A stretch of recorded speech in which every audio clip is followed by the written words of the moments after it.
Jesus. Hallelujah. Auntie Alice, would you start with the opening prayer, please? Okay. Thank you, Abba, Father. Thank you, Jesus. Thank you, Holy Spirit, for this beautiful day, for all the graces, blessings, protection, guidance you have given us, Lord. Thank you. Thank you so much, Lord. Thank you for this breath of life, Lord. Lord, we have come here again to listen to your word, Lord, to make necessary corrections, Lord. Let this teaching be very easy and simple to understand, Lord. Lord, we are listening to the word so that we might be sanctified, Lord, and cleansed, Lord, because with the word of God, we see there's a washing going on. We have bath every day, Lord, to keep ourselves clean, but we want to have a mind bath every day, Lord. Let our thinking, our choosing, our feeling, Lord, be washed by your word, Lord. Your word that is so alive and active, Lord. Let it pierce to our hearts, Lord. Yes, Lord. We want it like a double-edged sword, Lord Jesus. We want to know you more and more, Lord. Let there be a total transformation in us, Lord. Yes, Lord. We want to live a life that's pleasing to you, Lord. We want your purpose to be done in our lives, Lord, not according to our will, Lord. Spirit of God, take control of each one of us and let it follow with signs and wonders, Lord, and give us the grace to make necessary corrections to be a blessing to others. We make this prayer in your precious name, Lord Jesus. Amen. Amen. Thank you, Jesus. Thank you, Lord. Okay, 1 minute. I'll just share the screen.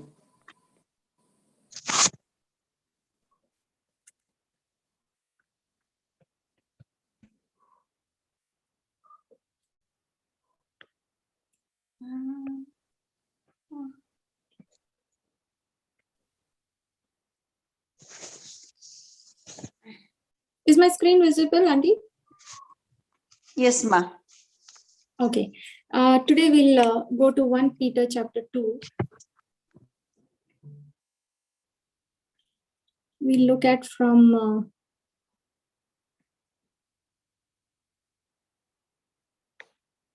verse 13. Okay. Can you read it?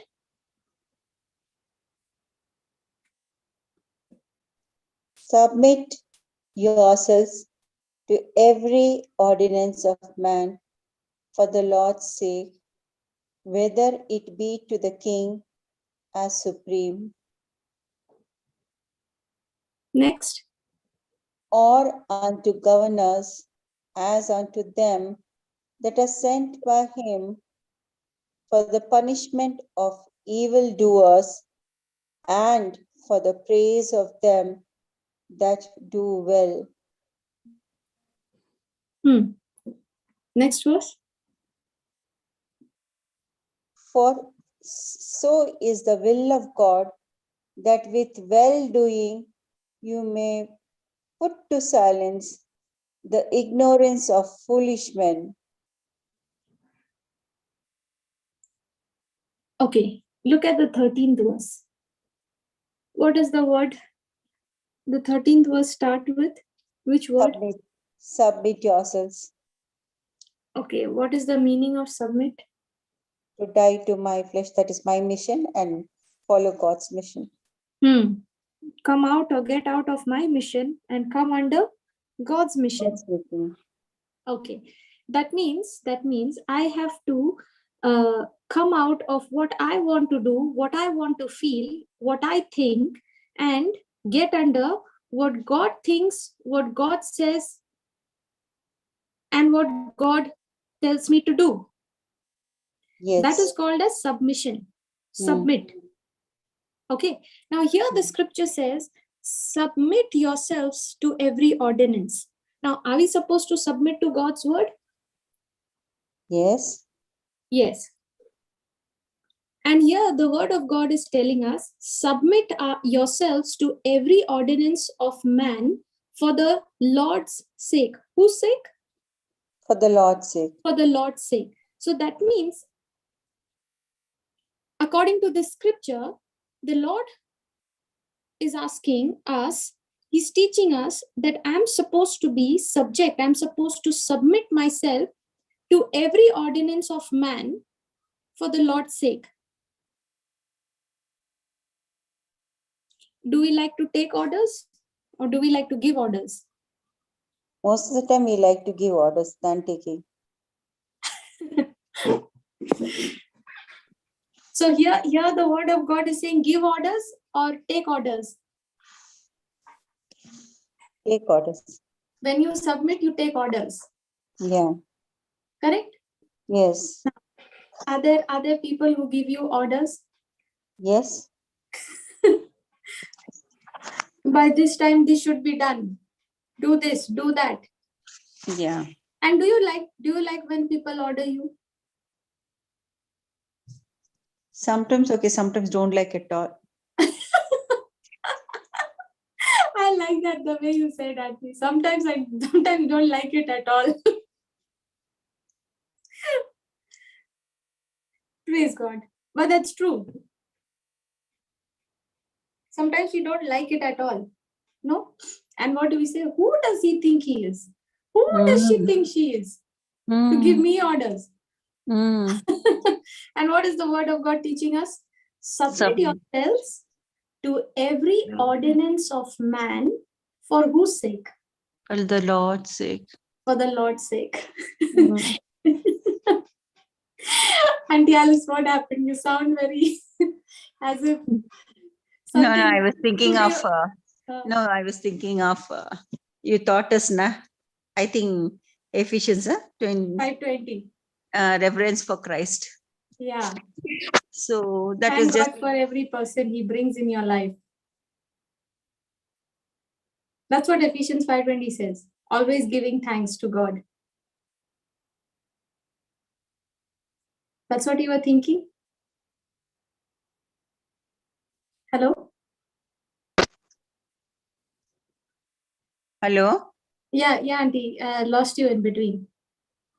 I'm saying hello. What happened? I was asking. I can't hear you. Okay. Can you hear me now? Yeah. Okay.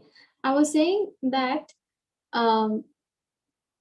many a times we don't like to take orders, right? Yes. So Ephesians 5:20 taught us that we are supposed to give thanks always for every person that comes in our life. And why should we do that? Out of reverence for Christ. See, sometimes when we tolerate certain people, sometimes when we show kindness to certain people who don't deserve it at all, when we show love and mercy and forgiveness and compassion to especially people who are very indifferent to you, sometimes when we do that, we think that we've really done a big thing, isn't it? Don't we think, oh, I really passed the test and it's a big thing I did? Isn't it? Yeah. But is that really a big thing? No. That should be our nature. Yes. But sometimes we say that they take advantage of us. Our weaknesses when we keep quiet and don't talk, they say like that, they take advantage of us and they give us more orders and more problems. I mean, correct. But is it true? Is it true? No, okay. So let's see it's the way we take it, isn't it? Now we'll see the scripture. You asked a good question. We'll read further. Okay, see this. Okay. Submit yourselves to every ordinance of man for the Lord's sake, whether it be to the king as supreme or unto governors as unto them that are set by him for the punishment of evildoers. So the scripture is showing us, the word of God is teaching us what? We've got to submit ourselves to every ordinance of man. See, Yes. sometimes we don't like to submit to what the person is saying. Now, especially when you are a believer and you've got an unbelieving boss, Mm. will you want to submit? Mm. Mm. We don't Okay. want to submit. No? Mm. When your partner, you are a person who is a believer, but your partner is an unbeliever. Mm. Won't there be a lot of clash losing that time? Obviously, obviously, that's why the word of God comes to our rescue. The word Yeah. of God always gives us direction. Correct. Correct. The word of God never brings confusion. It always Correct. brings comfort. Correct. In the midst of confusion, the word of God brings comfort. Amen. Thank you, Lord. What does it bring? Comfort. Comfort. So if you're seeking for comfort, where do you want to go? You have to submit to them. Yes, you must go to the word. Yes, we have to go to the word. Okay. Now here he says, submit yourselves to every ordinance of man for the Lord's sake. So whether the orders that you're getting, whether it makes sense or it doesn't make sense, you've got to submit. Mm. For whose sake?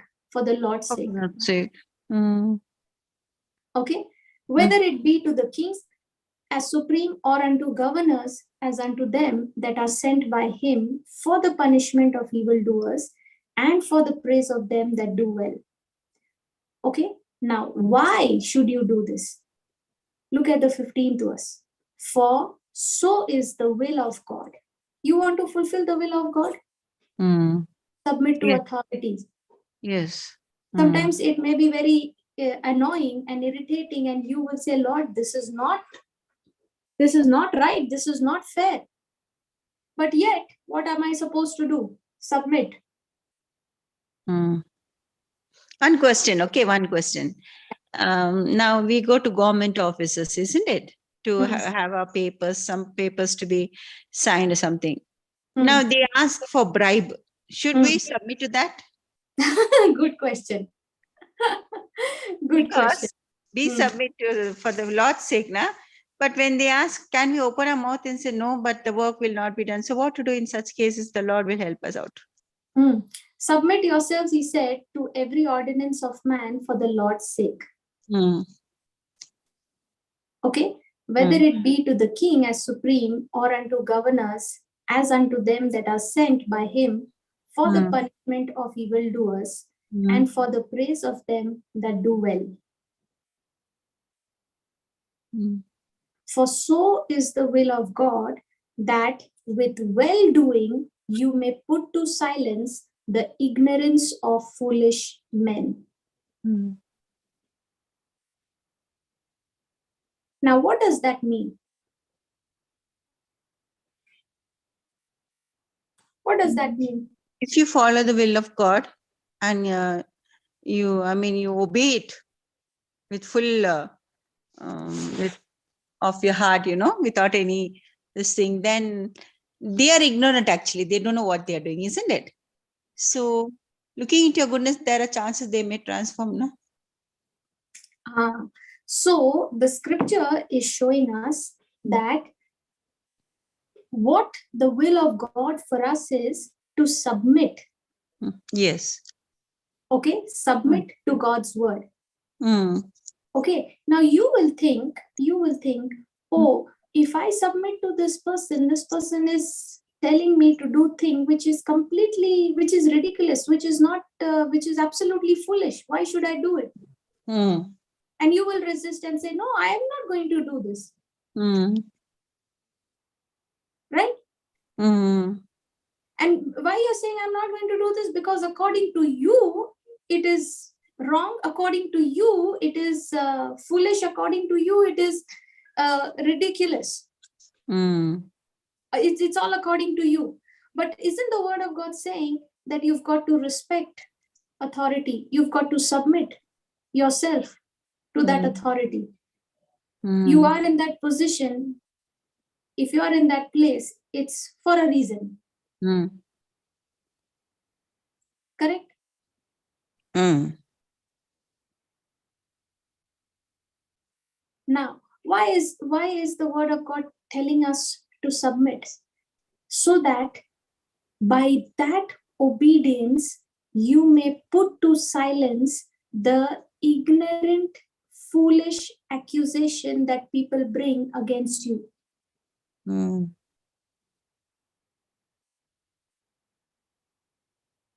Are you understanding? Yeah, I'm understanding. I'm having a small little confusion. Like now, uh, now see Karnataka, okay? All the Christians are doing good. They are doing their best. They are reaching out people. They are not converting anyone, okay? They're only teaching the goodness of God. But why are these other people finding fault with us, and then they want their way? So there should we submit? See, why should not be the question why they are finding fault. There will always be people persecuting us. Yeah. Understand that, okay? Hmm. Now, when Jesus said, if one hits you on the right cheek, you're supposed to hit back, or are you supposed to show the other cheek? Show the other cheek. That means what? When people are coming against you, opposing you, persecuting you, are you not supposed to operate in love and forgiveness with them? Yes.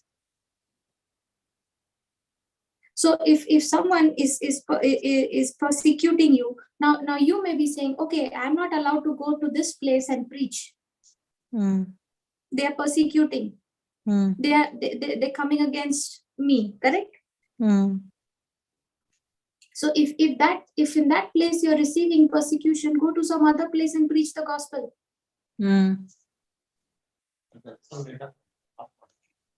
Are you following? Yeah, I'm following. Okay, so when you say submit to the authority, remember, for you the highest authority is God. Yes. Yeah. So when you are submitting to him, he becomes your defense. He becomes your defense. He comes into the scene of your battle. He comes into the scene of your battle. So do you want to fight your battles on your own, or do you want to fight your battles with God? God will fight the battles for me. God has to fight the battle.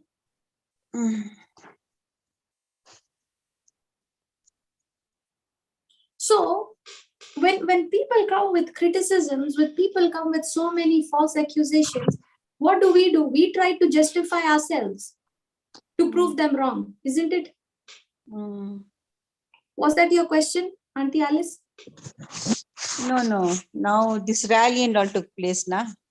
So should What we rally? have like to tell the government that we are here not to make peace, to love you all, to serve you all, but not to convert any people, like, no? Everyone got the freedom. So okay. I'm not aware of that. Leave the Christians, let them have their freedom as according to the what is that document? What is that fundamental rights? So I was wondering, is it right to go on a rally and fight and ask for our right? Did Jesus do that? Did he go on a rally? No, he didn't go. He kept quiet everything, and he knew that. Did he win the victory by obeying, or did he win the victory by doing some march? Nothing. He just won the victory. So who are you supposed to imitate? I have to imitate Christ. You got your wondering. I was wondering that. You know why people are doing all of that? See, because they don't know the truth.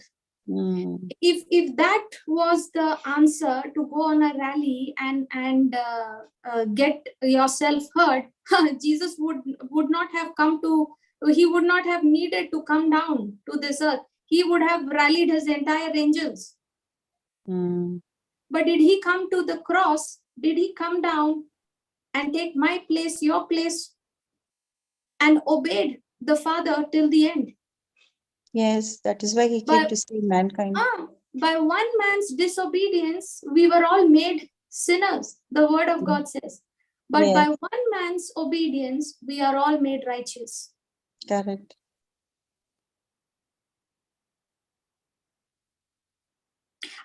We don't fight our battles like the way the world fights. Because we are not of this world. We don't belong to this world. Yes. We belong to the kingdom of God. And if we belong to the kingdom of God, we have to live by the standards of the kingdom of God, not by the earthly standards. That's why Jesus said, when my word abides in you and when you abide in me, you will know the truth and the truth will set you free. Yes. So you can be a believer, you can be a person and say, hey, I am born again. I am redeemed and all of that you can say. But if you do not know the truth, if you don't feed yourself, if you don't renew your mind with the truth, you know nothing. You are still living in the darkness.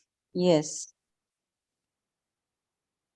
And that's why the word of God is teaching us to submit.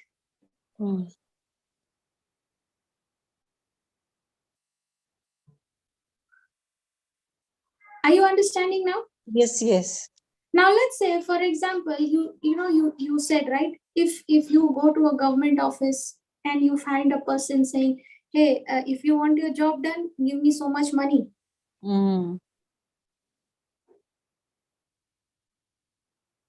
So what should you do? Should you submit to what he's saying? If he tells you, I don't want your money, I want your life, give me your life, will you submit? Will you give your life?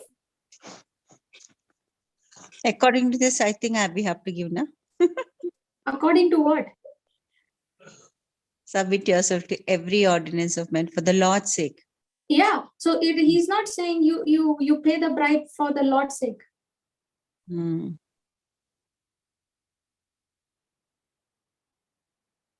So if are you willing to wait for the Lord's intervention, or are you going to pay the bribe and get your work done? God to intervene. So do you have to submit? I have to submit, but I should say no to the. Of course. To the bribe. Yes, because isn't what the scripture says that we've got to imitate what Jesus did?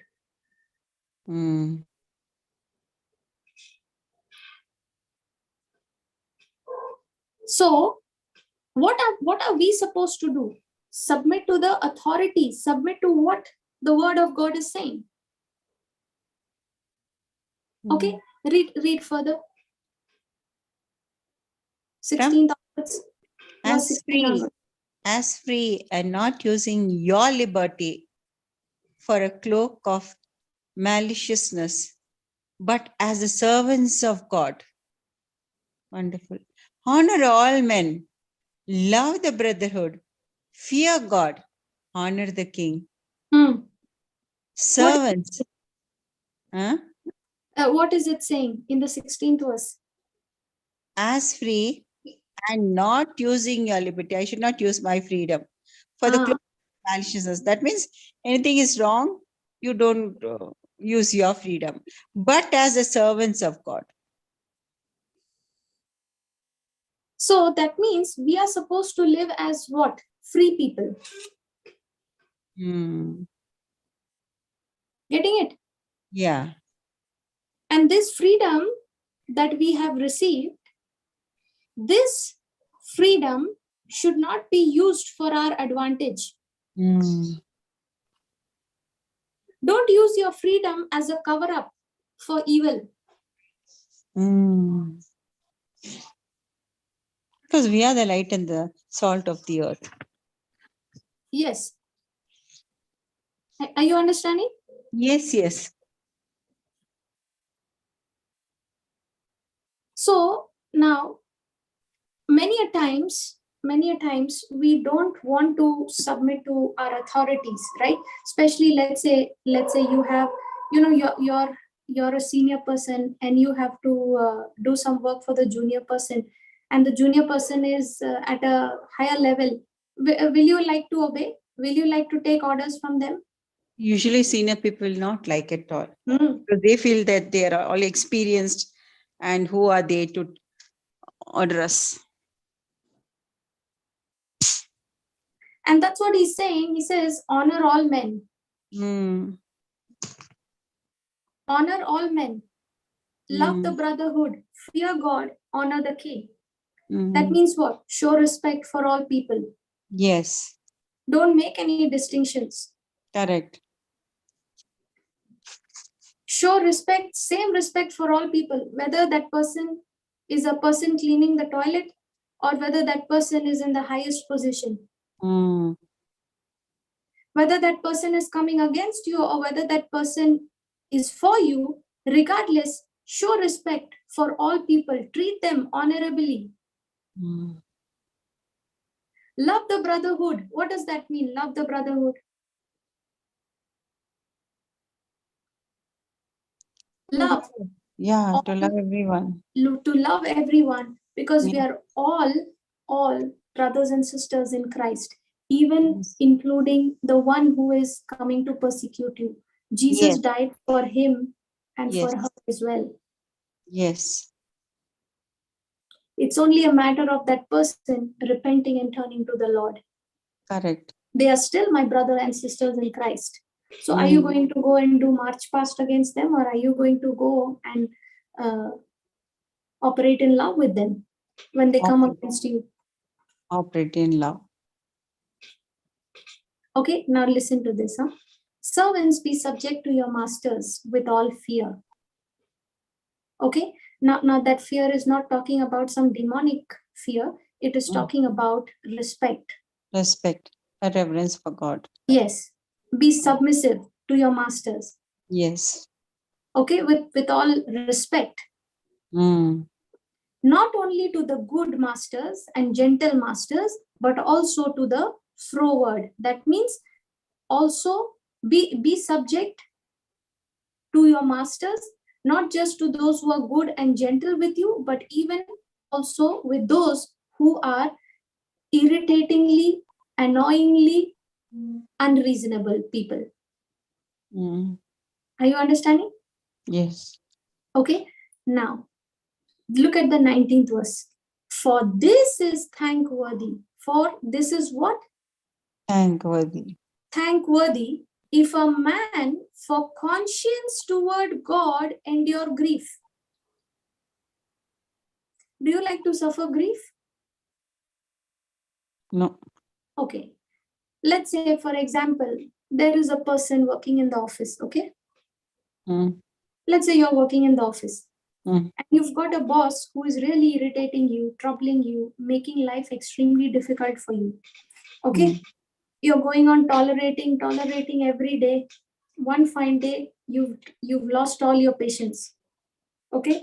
And now you come back home and you're telling your husband, I just want to quit. I don't want to carry on. Okay? And now the husband is saying, see, listen, we need the job. We need to take care of the children. We need to take care of the family. So think about them. Now, will you go back and take all of that? Will you endure it? Will you go and endure that same annoying boss of yours? Mm. Auntie Alice, did you understand my question?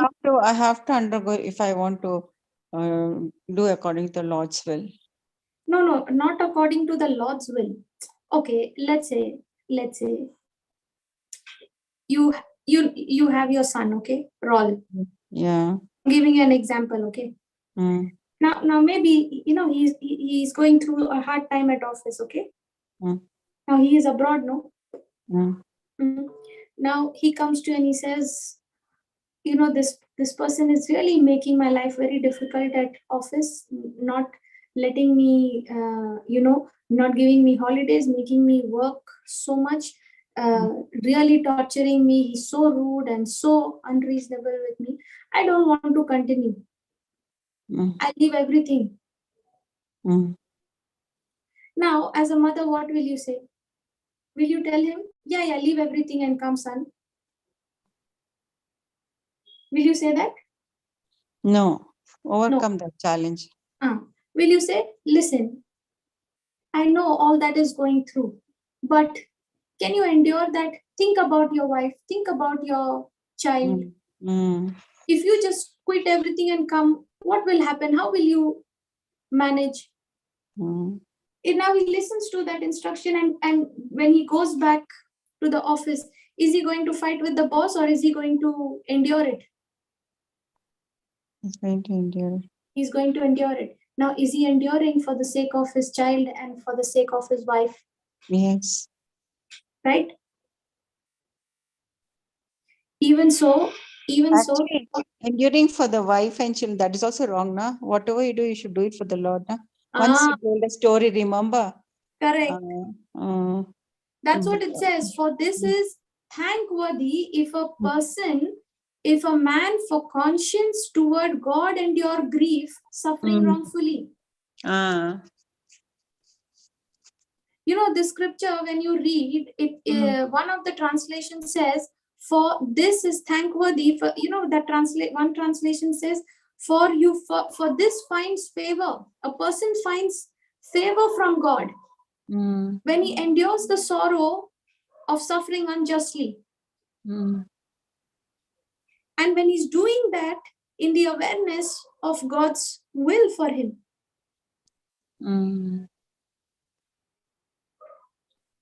For what glory is it when you are buffeted for your faults, you shall take it patiently. See, when you do something wrong and you get punished, you take it patiently, correct? Because it's your fault. But when you get punished unjustly for no fault of yours, what do? Do you still keep quiet? Or do you make a whole scene? I did not do this. How could he put such a wrong blame on me? Correct? That's how we react. Yeah, before, not now. Now we are enduring. Yeah, yes. Because we are learning the truth. And the truth is setting us free.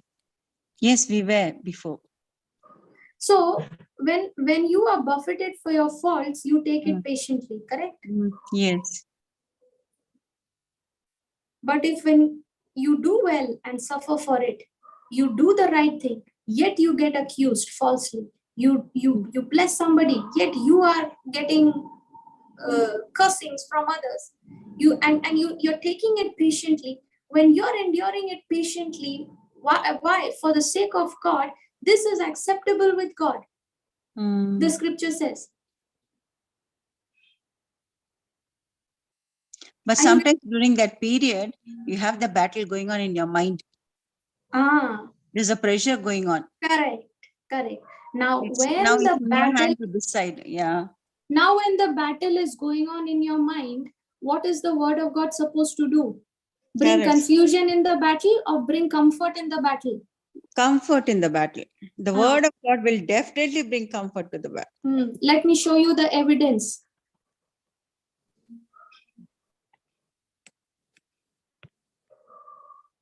Psalms 94, verse 14.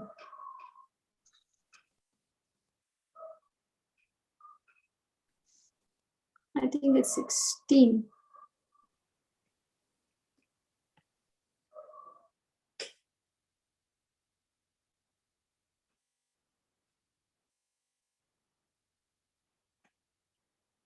Holy Spirit, which was that scripture? I think it is.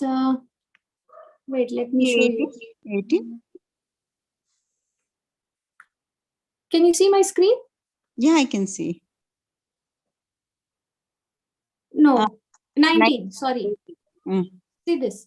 In the multitude of my thoughts within me, thy comforts delight my soul. Praise God. It's really delighting, when you're comforting when we read the word of God, and accordingly when we do it, correct. That comfort is there. Psalms 94, verse 19. Okay, let me show this to you from the Amplified Translation. So nice. Thank you, Lord. Read that. When my anxious thoughts multiply within me, your comforts delight me. Yes, Lord, it's very true. Amen. So in the midst of all that pressure that you're going through, where the word of God is saying submit, and your flesh wants to have your way. Your flesh wants you to speak words of judgment against one another. What are you supposed to do? Allow the word of God to comfort you. His comfort delights you. Yes. So when your anxious thoughts are multiplying within you, what are you supposed to do? Fix your attention where the comfort comes from, and that is the word. Thank you, Lord. Are you understanding? Yes, yes. So in the same way, now when you read this scripture now, 1 Peter 2 from 13 onwards, okay? Submit yourselves to every ordinance of man for the Lord's sake, whether it be to the king as supreme, or unto governors as unto them that are sent by him for the punishment of evildoers and for the praise of them that do well. Okay, so when the word of God is telling us to submit, what are we supposed to do? We have to do according to his will. Submit and do his will.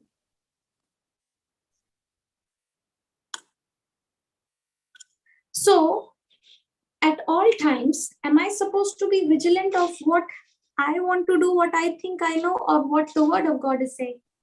What the word of God is saying must be always vigilant. So am I supposed to submit for the Lord's sake? Yes. Submit for the Lord's sake. Yes. Now, when I submit for the Lord's sake, am I supposed to believe what he has said? Yes. Yes. Now, here he says, for in the 19th verse, for this is thanksworthy.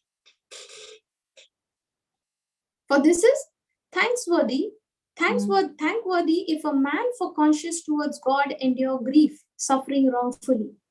Now someone may say, okay, if God wants me to endure grief, then why did Jesus have to go through grief? Why did he suffer if I should suffer? Correct? You know what the scripture is saying? The scripture is not asking you to suffer because Christ also suffered for you. No, Christ has already suffered for you, and because Christ suffered for you, there was a way which was made for us to reach to the Father. Praise God. Thank you, Lord. In the same way, when you endure unjust suffering for conscience toward God, you actually leave the door open for that person to repent and be saved by hearing the gospel. When you endure that unjust treatment from that person, without opening your mouth and without saying anything, but walking in love and forgiveness, when you're enduring that unjust suffering from that person, you are actually saying, Lord, I want to keep the doors open for the gospel to be preached to this person, so that when the person hears the gospel, he will be turned over to you. Are you understanding? Yes. I can never forget how the Lord taught me through one of my colleagues. I've shared this before, but I will share it again, because this is how I learned the truth. This colleague was coming against me constantly, all the time. And at one point in time, because of this colleague, I wanted to quit the job. I didn't want to work there.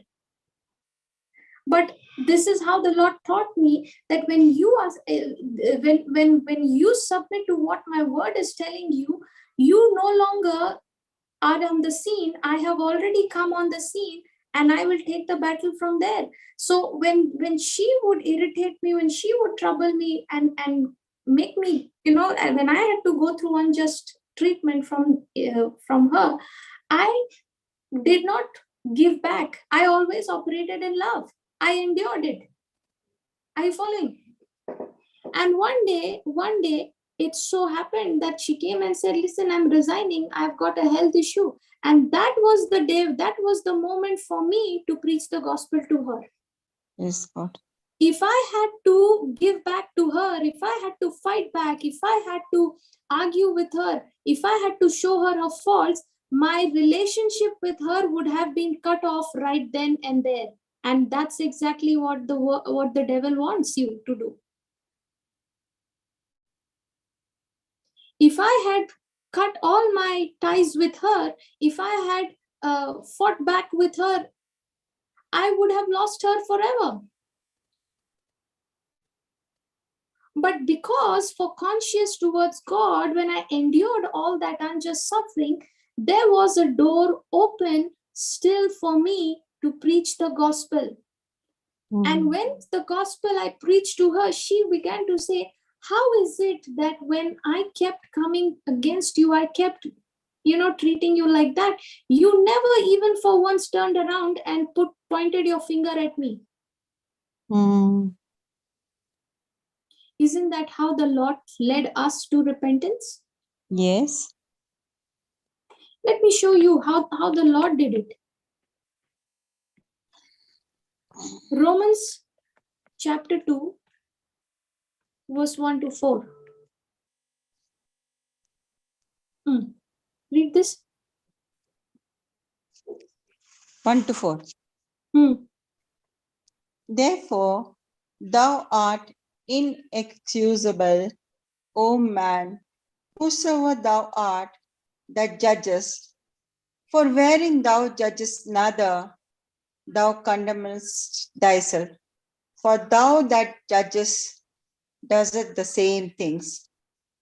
But we are sure that the judgment of God is according to the truth against them which commit such things. And thinkest thou this, O man, that judgest them which do such things, and does the things the same, that thou shalt escape the judgment of God? Or despisest thou the riches of his goodness and forbearance and long suffering, not knowing that the goodness of God leadeth thee to repentance? Praise God. Praise God.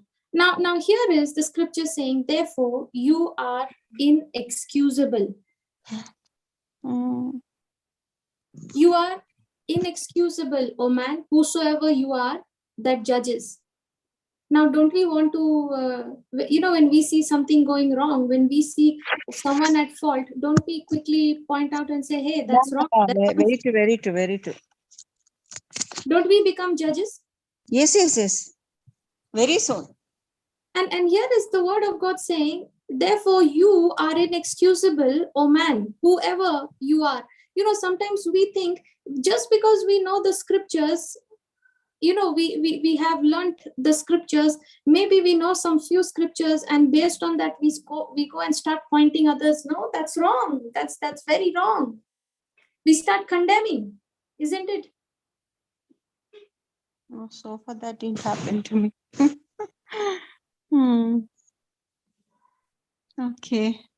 But don't we see many a times examples in front of our eyes? He's saying, whoever you are, don't think you can condemn such people. Don't become their judge. For wherein you judges another, you condemn yourself. For you that judge does the same things. Now you may be telling that person, hey, that's wrong. Giving bribe is wrong. Don't take. Oh, okay, you're saying don't take that bribe. It's wrong, correct? But haven't you taken bribe? May not be in money matters.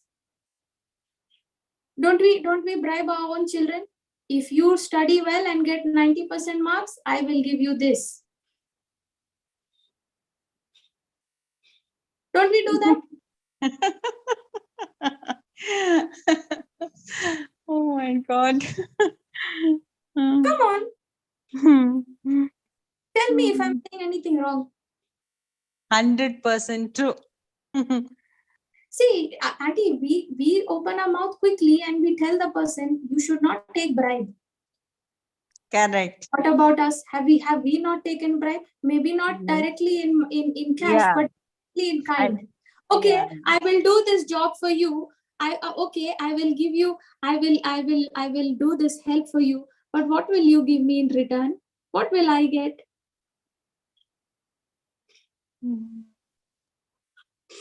You have to do this for me, okay? I will come and help you. But will you do this? What Yeah. are we doing? This is a way of judgment. Correct. Yes. Yes. Okay, let me show this to you from a little from another translation. Thank you, Lord. Thank you, Lord. That's why the scripture teaches us we are not supposed to judge. Correct. See this. You may think you can condemn such people, but you are just as bad, and you have no excuse. When you say they are wicked and should be punished, you are condemning yourself. For you who judge others do these very same things. Now you may say, oh, this person has committed a murder. It's such a big sin. It's such a grave sin, isn't it? You may look at that person and say, oh my God, this person is a murderer. But what about you? With our tongue only we murder others. You may not use, bullets and knives to murder a person. But I'll show you. Look at the scripture. You may think killing is what is murdering, but in God's sight, see what a murder is. 1 John 3:15. See what the scripture says. Whosoever. Read it for yourself. Whosoever hateth his brother is a murderer. And you don't know that no murderer hath eternal life abiding in him. Anyone who hates another brother or sister. Okay, let me tell you. Whom did you hate today?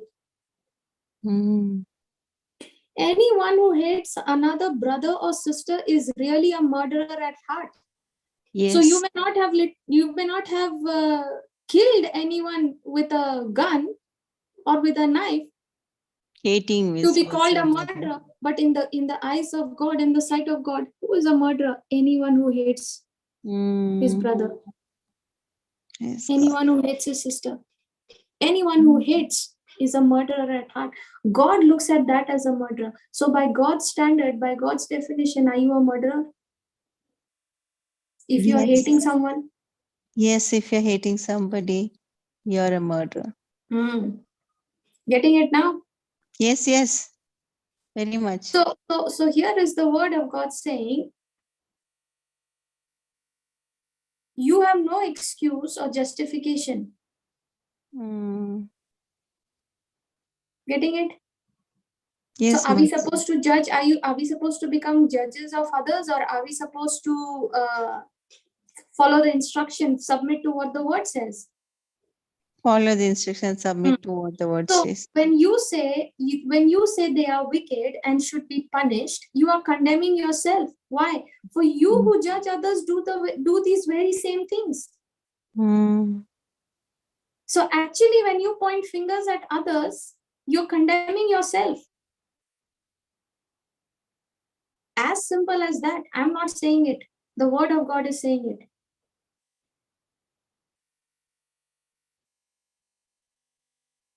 And we know that God in his justice, the second verse says, we know that God in his justice will punish anyone who does such things. Since you judge others for doing these things, why do you think you can avoid God's judgment when you do the same things? Don't you see how wonderfully kind, tolerant, and patient God is with you? Don't you see it?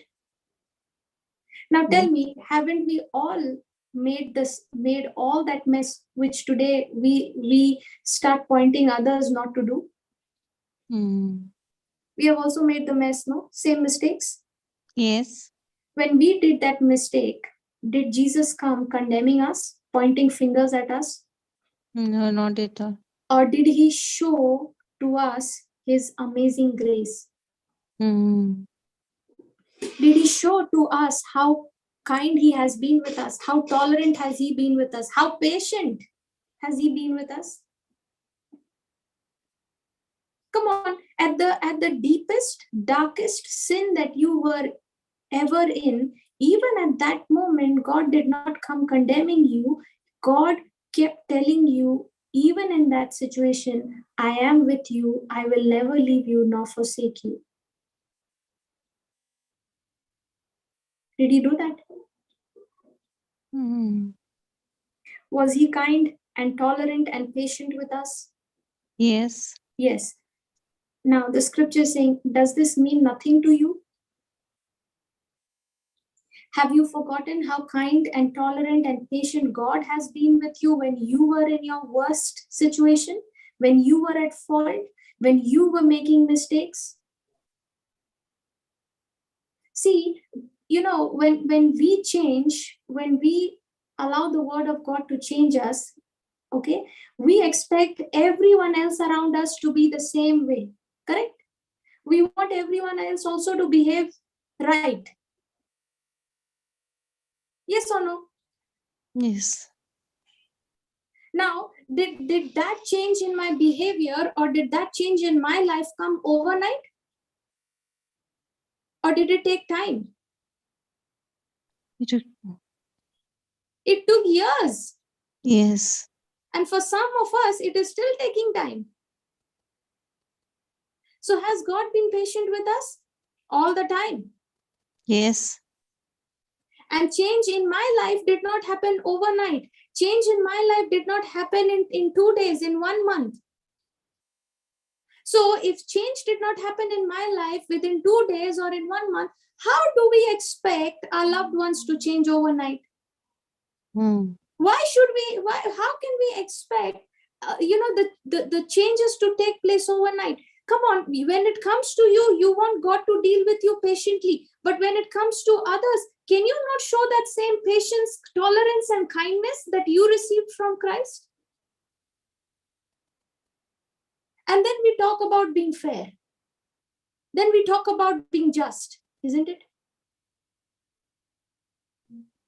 I don't think anyone is liking this topic. Should I change the topic? No. No, sister. Why are you all silent? Why are you not talking to me? Brother Avil, should I change the topic? Let me ask my brother. My sisters are saying no. Maybe my brother will say yes. Sister, when we are hearing now, we are hearing from all body. Even mouth also keep shuts, and just all organs become ears, and we are absorbing as much as possible. Praise God. Nobody's talking. I thought nobody's interested, not liking the topic. No, please. But brother, isn't this what happens in our life? Yes.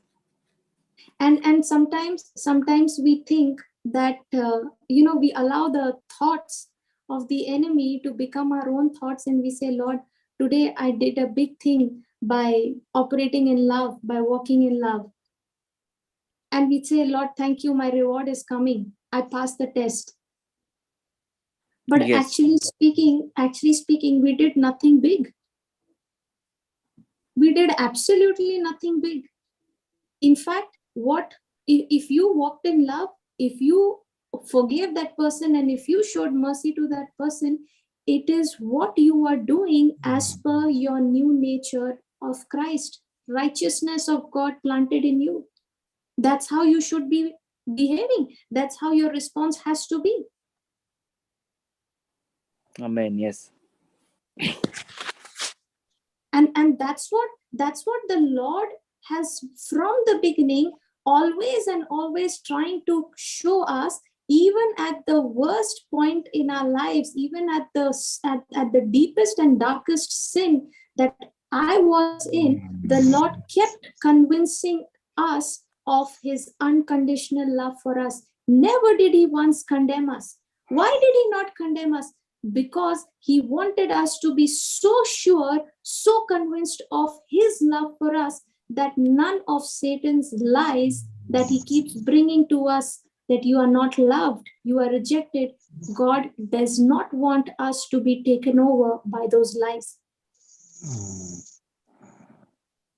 I used to always wonder, brother, I used to always wonder that how can God continue to keep showing me mercy, showing me compassion, and showing me so much of love and forgiveness, even when I messed it up big time. Yes. Even when I made such big blunders, which I know that I can't be forgiven of.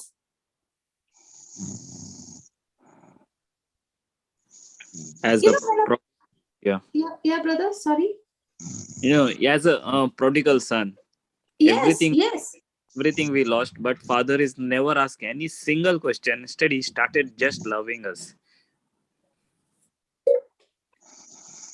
Actually, if you see the story of the parable of the prodigal son that he gave, you see, the father did not leave the house and come after the son. Correct? Yes. The father was at the house. He did not come behind the son. But the father at the house kept the doors open, kept his heart open for his son, that anytime he would make a decision to return back to his father, he would not find his father's arms closed, but he would find his father's arms open for him. Hallelujah. That's Amen. That's what Jesus has done for us. That's what the Father has done for us. Every time we messed up, he did, he kept pursuing us through his love. But he did not come behind us telling us, you did this error, you wasted your whole life, you did this wrong, you committed that sin, you did this mistake. No, even in the midst of that mistake, even when the enemy was hunting me down with accusations and condemnation, telling me that I am far away from God, God was still close to me, saying, I will never leave you nor forsake you.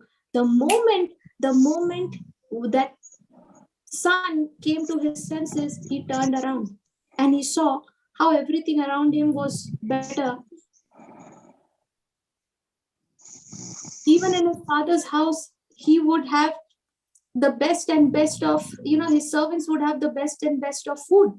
But when in that city where he was a stranger, over there he saw his condition and he's saying, in my father's house even the servants are better off, so I will go.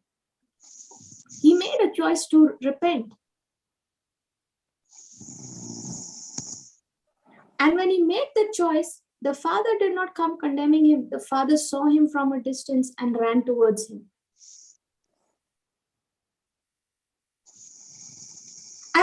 I always say this, see how many excuses we would have given to people who called us, come for the Bible study, when we had nothing to do with the Lord. Did you get the invitation, brother? Yes.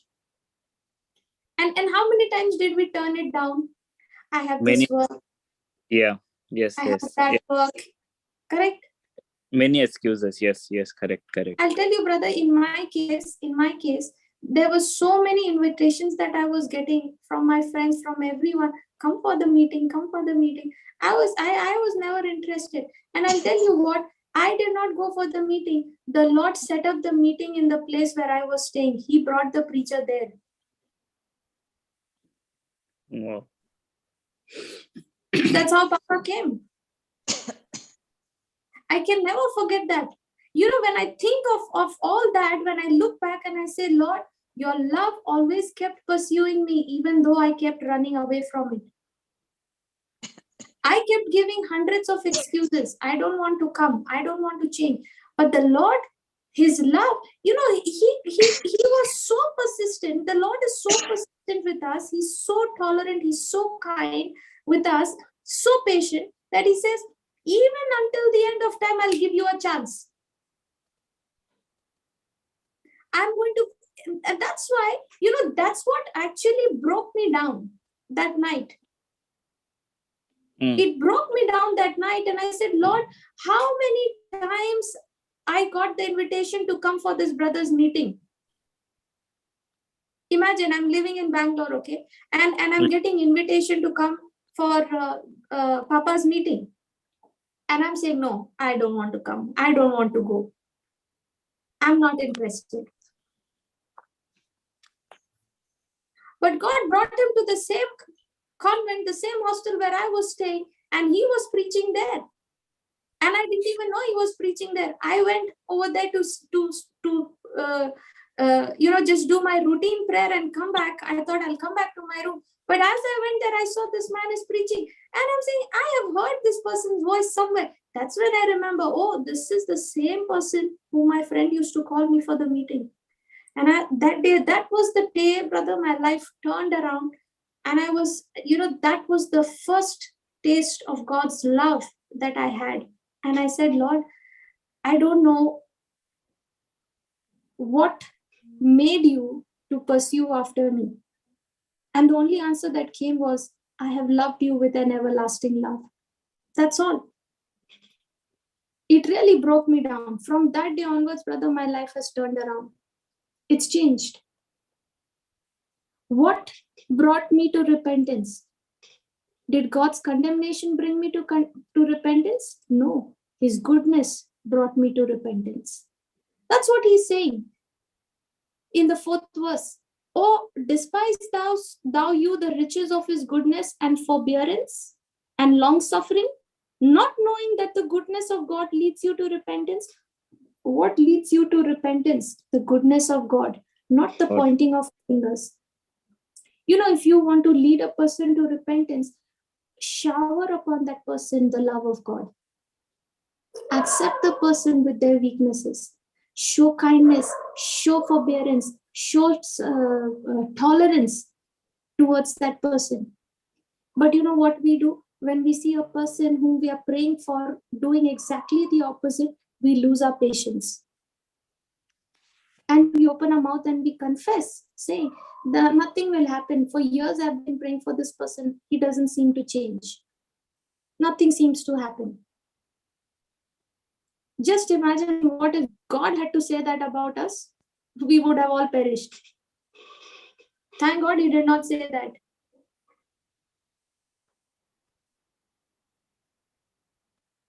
Yes. So isn't he tolerant with us? Isn't he kind with us and compassionate? At all times. At all times. He has extended grace after grace unto us, right? And we, when we miss the mark, we immediately ask the Lord for a second chance, isn't it, brother? Yes. Immediately we ask for the second chance. Immediately, right? And brother, when someone falters, okay, and that person asks for a second chance, what do? Do we give them a second chance, or do we say, hey, you keep asking for chance after chance, but you don't seem to change? Isn't it? Yes. Correct. Brother, if we say that, no, we have already planted the seed of division, and we have already planted the seed of doubt and unbelief for that person.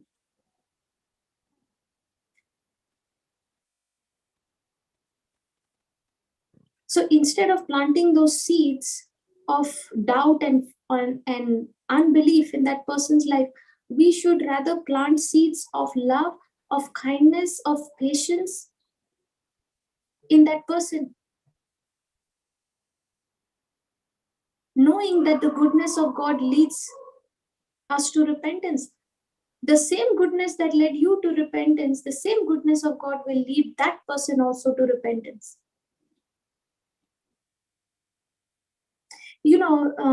Praise God, brother. There is a colleague in my office, okay, who is really, really difficult, okay, to work with.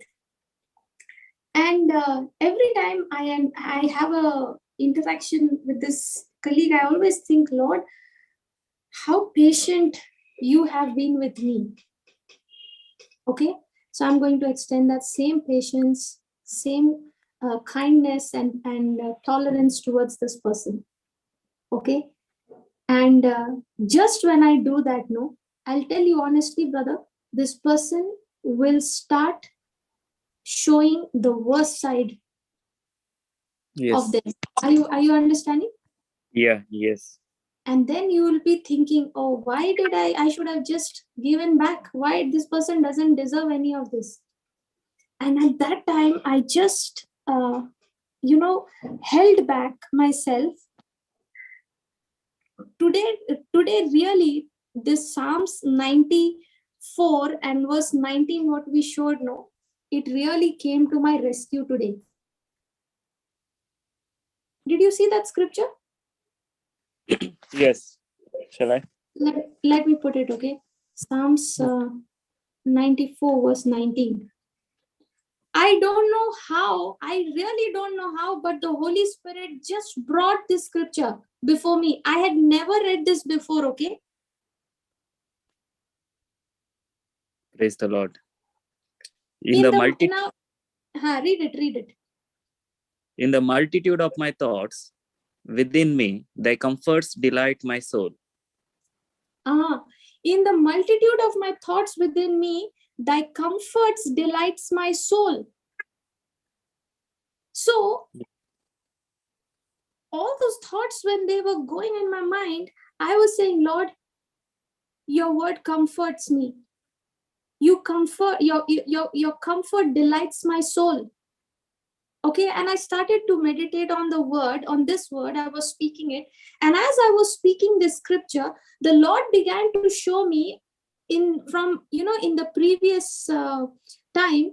I had a similar colleague, okay, who was, I just shared today that how she was giving me a hard time and how I kept enduring it for the Lord's sake, because the word of God tells me to do that, because of the love that I have experienced of Jesus. I began to submit to, I began to endure it. And when a chance came for this person to preach the gospel, this person was open and receptive to receive the gospel. In the same way, when I saw this person today, the Lord reminded me saying, this is a big fish. Do you remember how that endurance let the door remain open for that girl to have the gospel preached, and she received it? She received Christ. In the same way, this is a big fish. This is also, now brother, why should I go through the suffering? I don't want to go through the suffering because Jesus suffered for me. No. I am going through that unjust suffering because I don't want any hindrance to come in that person's way. I don't want Satan to use any of his strategies through me to block that person from receiving the gospel. Yes, amen. Yeah, correct. Now that time, that girl came and said, I was so mean to you, I was so harsh and rude to you, but never even for once you said anything. In fact, of all the people whom I thought I can go to help during this situation, nobody came to my help, and you came and prayed for me, and I got healed. So today, in the midst of that pressure, I was so encouraged. I was saying, Lord, thank you for reminding me of the past victory that you have given. Lord, no problem. I'm willing to see or go through the worst side of these people. Does not matter, because I want my goal, my objective is that this person has to be won over for Christ. This person must come to know the true God.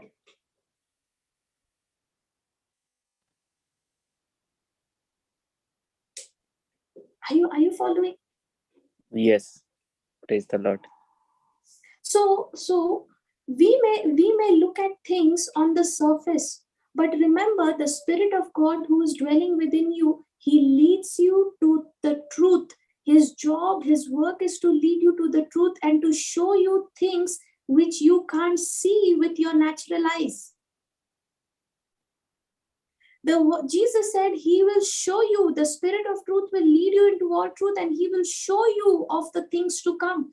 Today that is what was happening.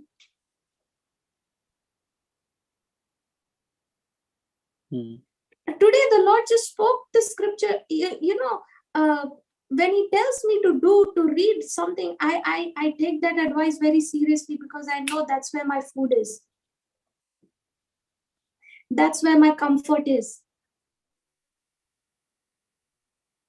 And I'm saying, I don't want to hear anything about this person. I don't want to hear any gossip about this person. I want to know, I know only one thing, that I have to submit to what the word of God is saying, and the rest will be taken care of.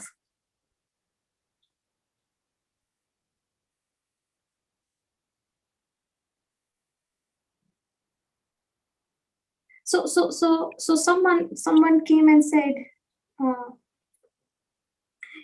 have to tell you something. I have to tell you some really nice thing. I said, okay, before you tell me the really nice thing, tell me, is it useful for me? And the person said, no. I said, okay, then I don't want to hear. Then that person said, no, I'll tell you, it's interesting. I said, is it the truth? The person said, I don't know if it's the truth or not. I said, then leave it. I don't want to hear it. You can cut it at the root. You can just cut it over there. You, in the same way, you can stop those thoughts from taking control over your mind the moment you open your mouth and you start speaking the word of God. The moment you take that word and you start renewing your mind with that truth, you stop, you arrest that thought there itself. Don't allow it to take over you. Isn't it? Yes. Isn't it a practical application, brother? Yes, it is a practical. And how many times in a day do we get opportunities to practice it? Many times, multiple. See, that's what he says. Huh? For what glory is it if, when you be buffeted for your faults, you shall take it patiently? But if when you do well, you suffer for it, you take it patiently, for this is acceptable with God. For even hereunto were you called. What were you called unto? You were called, for even hereunto were you called, because Christ also suffered for us, leaving us an example that you should follow his steps. Who did no sin, neither was guile found in his mouth. Who, when he was reviled, not again, when he suffered, he threatened not, but committed himself to him that judges righteously. So when Jesus was insulted, did he give back? No. Did he threaten, I'm going to call the angels and see to it that they take you to task? Did he tell them that? Nothing. Did he take it patiently without opening his mouth? Yes, he took everything patiently. And when he opened his mouth, did he open his mouth to curse or to bless? To bless. And what are we doing? We Sometimes. say, my God will show you. No? Yes, exactly. My God will show you. I will not say, but my God will show you. Did God show me compassion? Yes. Then what are you expecting God to show him? Threatening and punishment? See, brother, when it comes to us, when we do a mistake or when we mess up things, we want God to give us another chance after chance after chance. But when it comes to others, we want God to deal with them with full justice, no? Yeah.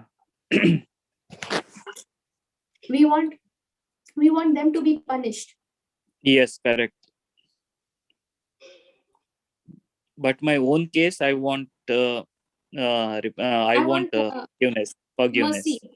Yes, Mercy. I want mercy. Lord, you give me mercy, but don't give the other person mercy. Let them suffer.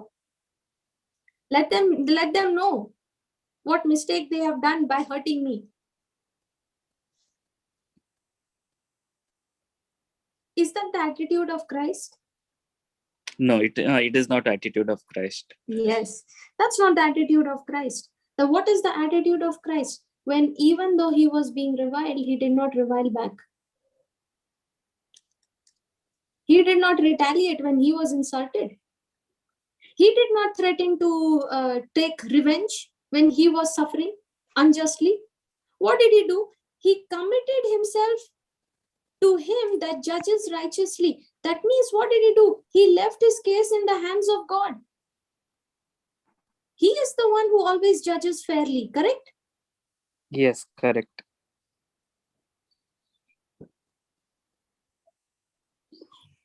So if God is asking us to imitate him, we better imitate him, correct?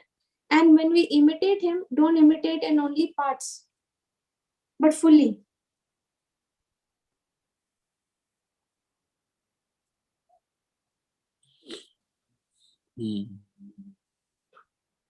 Praise God.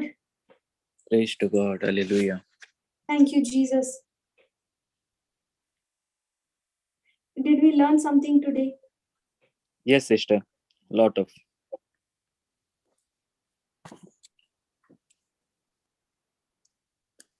So, are we called to submit to our authorities? Yes, we have called to submit. Yes. And remember, this is an instruction from God. Submit yourselves to every ordinance of man for the Lord's sake. Do it for the Lord's sake.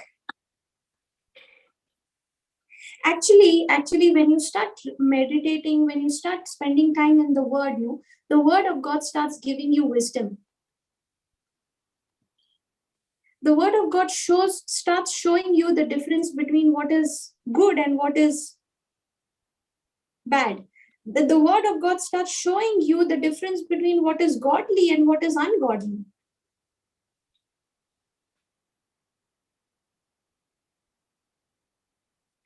I know, brother, there was I know of a person, okay, big businessman, okay, and they had to go through some business acquisition, okay, and to get that business acquisition, the person was asking for them for a huge bribe, okay, and to give that amount of bribe to for this businessman, to give that amount of bribe was not a big deal. You follow what I'm saying? Yes, correct. But yet this person refused to give the bribe. Okay. He said, I will rest my case. I will let the Lord intervene in the situation. See, giving bribe, is it legal? First of all, No. it is illegal. It is under the table transaction. Even the law does not tell you to pay bribe, correct? Yes. If you get caught paying the bribe, you get punished. You get caught taking the bribe, you get punished. Punished, yes, correct. Correct. So, when the word of God is saying, submit yourselves to every ordinance of man for the Lord's sake, whether it be to the king as supreme or unto governors. Now, has the government made the rule that you shall not take bribe nor give bribe? Yeah, they made the rule. Correct. So if a person is if that person sitting there at that office is asking you to give a bribe, if you give a bribe, are you going against the law? Yes. Yes, I'm going to against the law if I pay the bribe. So now is the word of God saying submit yourselves to every ordinance? Correct. The law is telling you not to give bribe. But if you are saying, hey, I can get the work done fast, no, let me finish it off. Did you submit to the authority? No. I'm going against authority. So this businessman said, I'm not going to give the bribe. Why? Because it is against the law. Wow. I will wait for the Lord to intervene. And I'll tell you, brother, they waited on the Lord. Today, they acquired that business at such a amazing price. Today, that property is so beautiful. Wow. Praise the Lord. Auntie Alice, did you get the answer to your question?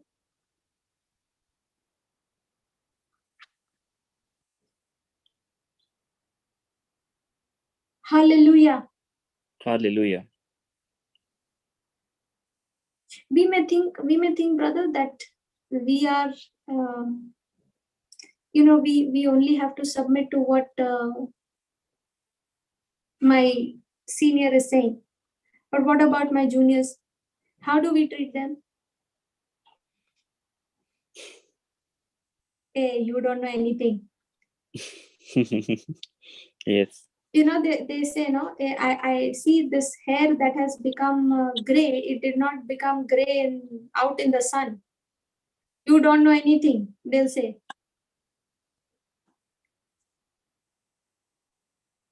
Actually, no, brother, wisdom is not a respecter of a person, okay?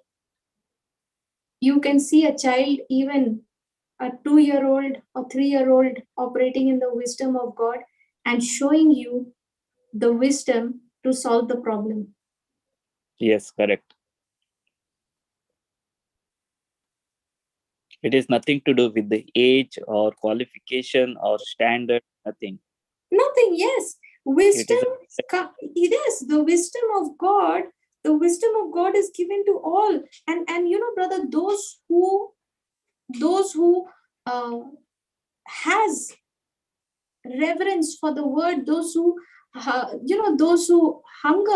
for that truth, wisdom comes to them. The Lord said, when you seek me, you will find me. When you seek me with all your heart.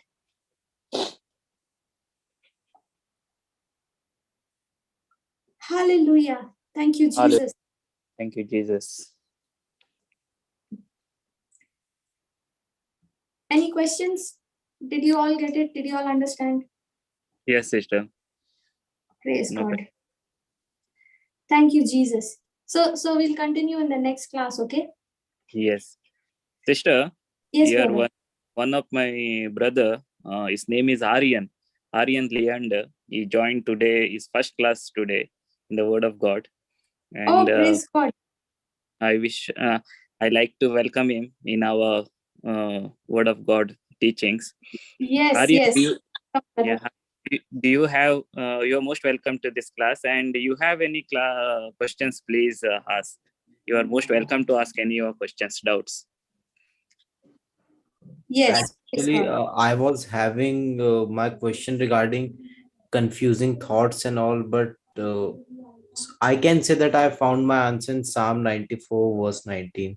Praise God, brother. Praise God, brother. Today, see, that's why when the Holy Spirit teaches, and you are absolutely sensitive to what he's saying, you're quick to obey, you're quick to believe. This is how he starts speaking to us. Hallelujah. I don't even know, brother. Avil, you're going to be bringing this brother Aryan of yours in the class. Today, I don't know how the Holy Spirit brought me to this scripture while I was at office working. I didn't know it's going to help someone today. in the class. Praise the Lord. Now, brother, when all those confounding thoughts are going in our minds, we want to talk it out to somebody, isn't it? What do you say, Brother Aryan? Is that true?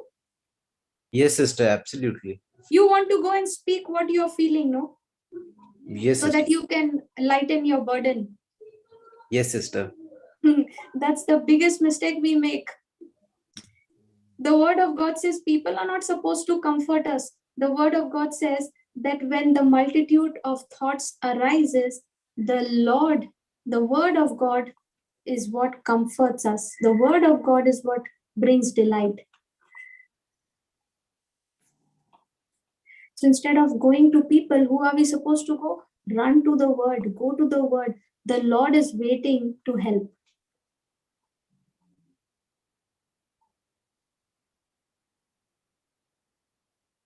Waiting to help. Praise the Lord. Yeah. Praise the Lord. Thank you, Jesus. Okay, so any more questions, any testimonies?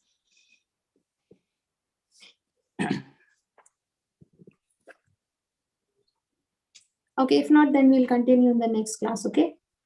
Yes. Let's Is pray. there Thank you. Yeah. Sorry? Is there class tomorrow, sister? Yeah, brother. Tomorrow is 11th, right? Yes.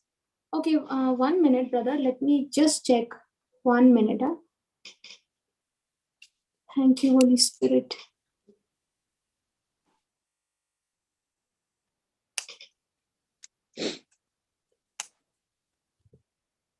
Yeah, brother. Tomorrow we have class. 12th, I have another meeting. Okay. Yeah, brother. Okay. Tomorrow we will have the same, as usual, 9 o'clock we'll have the class.